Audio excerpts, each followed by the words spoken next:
Question number 2. We're asked to find the equation of the line shown opposite.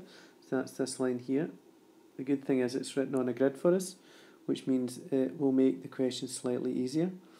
The first thing we should notice is that the line is sloping downwards, which means it has a negative gradient.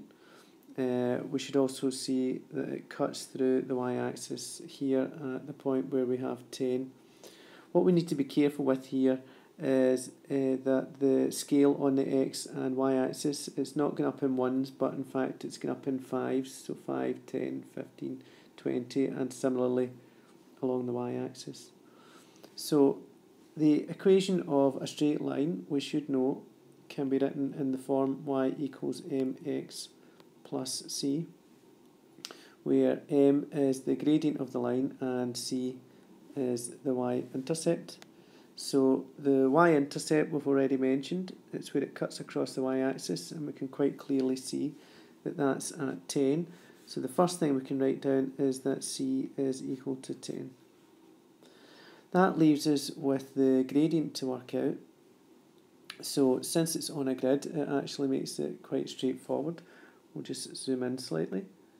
So what we can do is we can draw a little triangle taking 2 points. So we'll take this point here and we'll take this point here.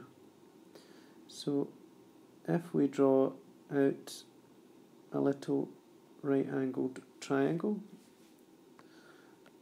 I've got that there, then what we can see is that the height of this triangle, well, it's 2 boxes high, but remember we're going up in fives, which means the height is actually 10.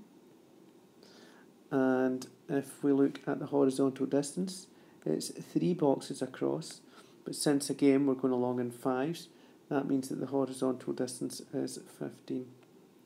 What we should remember is that the gradient of a straight line, when it's on a grid like this with the right angled triangle, we can find the gradient of the straight line using m. The gradient is the vertical height of the little triangle divided by the horizontal distance. Now it's sloping downwards, which means the answer is going to be negative, so we'll need to bear that in mind. So m equals, and the vertical height was 10 and the horizontal distance was 15. Okay, and it's negative. So we have 10 over 15, which can then be simplified. 5 goes into 10 and 5 goes into 15. So 5 goes into 10 twice, 5 goes into 15 3 times. So that gives us a gradient of negative 2/3. So now we have the gradient as well as the y-intercept.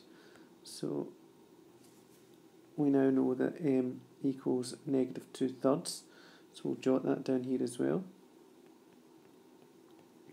That gives us enough information for our straight line equation, y equals mx plus c.